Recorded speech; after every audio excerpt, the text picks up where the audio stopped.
وعجبه من ذلكم القرد، بل ظلمنا القرد إن قلنا له أنه رافضي. حين يقول ذلك المجوسي عبد الملك الحوثي قال: إن تدخلت أمريكا لأضربن بالصواريخ.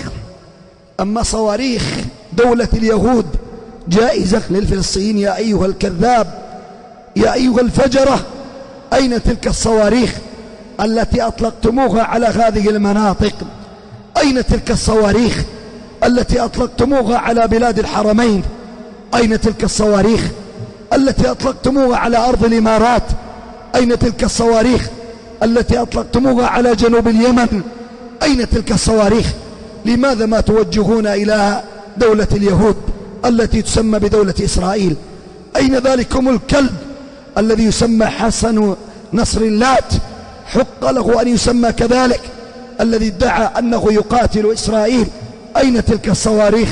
ها هم الفلسطينيون الآن يقتلون ويشردون، يقتلون الصغير والكبير، لا رحموا عجوزا ولا عطفوا على كبير ولا نظروا إلى الصغير.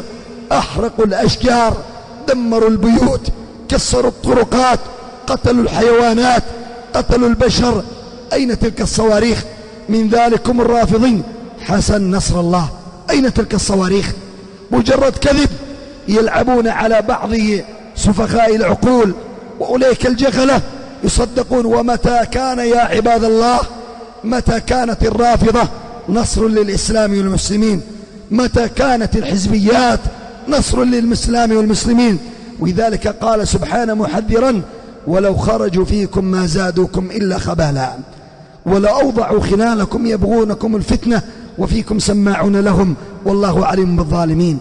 والله يقول: ولا تركنوا إلى الذين ظلموا فتمسكم النار. انظر يا عباد الله،